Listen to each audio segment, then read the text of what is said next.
मेरा नाम डॉक्टर फरवा हमीद है। मैं कैपिटल इंटरनेशनल हॉस्पिटल इस्लामाबाद में बतौर कंसल्टेंट ऑब्स्टेट्रिशियन एंड गायनेकोलॉजिस्ट अपनी खिदमात सर अंजाम दे रही हूँ। आज हम बात करेंगे अर्ली मिसकैरेज के बारे में। अर्ली मिसकैरेज क्या है, उसकी क्या वजूहात हो सकती हैं और उसकी तशख़ीस और इलाज के लिए हमें क्या करना चाहिए। हमल के पहले 3 माह में उसका ज़ाया हो जाना अर्ली मिसकैरेज कहलाता है। अनफॉर्चुनेटली बहुत दफ़ा ऐसा होता है कि हमें कोई वजह हमारे सामने नहीं आती, लेकिन ज़्यादातर 10 में से 7 ख़वातीन में अगर ये मिसकैरेज होता है तो उसमें कोई ना कोई मौरूसी बीमारी यानी कि क्रोमोसोमल डिफेक्ट या डिसऑर्डर होता है। इसके अलावा और भी बहुत सी वजूहात हैं जिसकी वजह से अर्ली मिसकैरेज हो जाता है, जैसे कि ऑटोइम्यून डिजीज़ हैं, डायबिटीज़ जिसको आम ज़बान में ज़ियाबतस कहते हैं, थायराइड का इश्यूज़ जिसको गिल्लर बोलते हैं, और बहुत सी ऐसी ऑटोइम्यून डिजीज़ होती हैं जिसमें अर्ली मिसकैरेज होने का चांस बढ़ जाता है।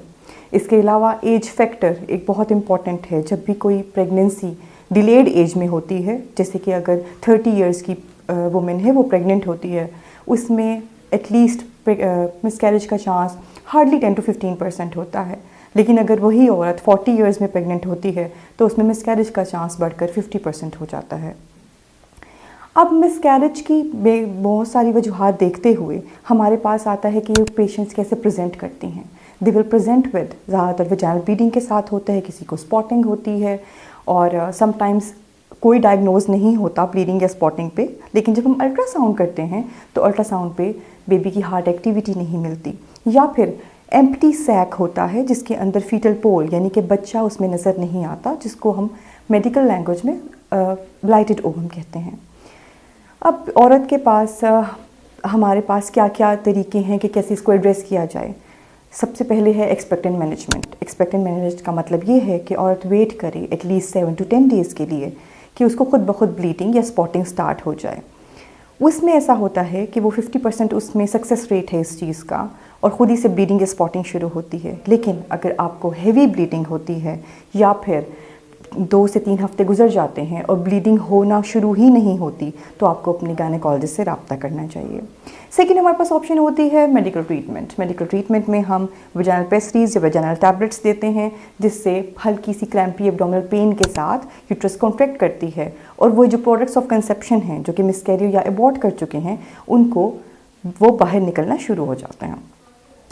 इसका सक्सेस रेट 85% तक होता है, और सबसे ज़्यादा सक्सेसफुल सर्जिकल ट्रीटमेंट है जिसको आम ज़बान में हम DNC भी कहते हैं। उसमें हम पेशेंट को ऑपरेशन थिएटर में ले जाकर हल्की सी बेहोशी में हम उनका जो प्रोसेस ऑफ कंसेप्शन है वो निकाल लेते हैं।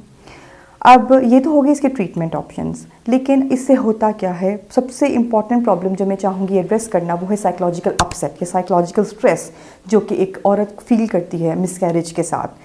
अनफॉर्चुनेटली वो अपने आप को ब्लेम करती है, गिल्ट में चली जाती है और डिप्रेशन में आ जाती है। ये सोचना कि औरत इसकी कसूरवार है, ये बिल्कुल गलत है।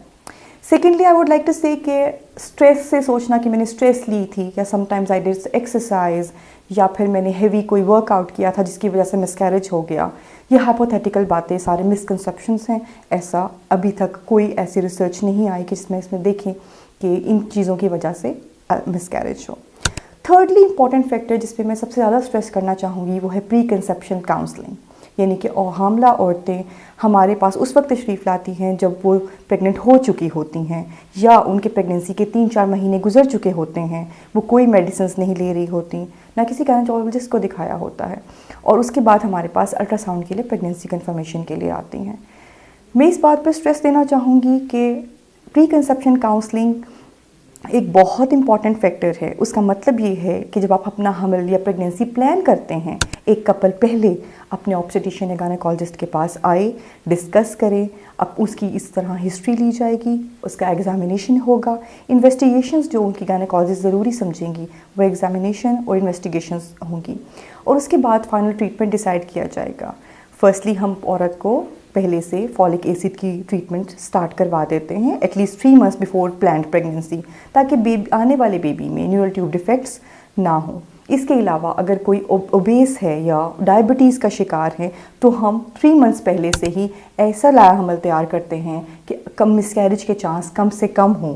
अगर वेट ज़्यादा है तो वेट रिड्यूस करने के लिए लाइफस्टाइल मॉडिफिकेशंस, अगर डायबिटीज़ है तो उसके अकॉर्डिंगली कंसल्टेंट के साथ रब्ता करके उसको उसी का अकॉर्डिंग ट्रीटमेंट देते हैं.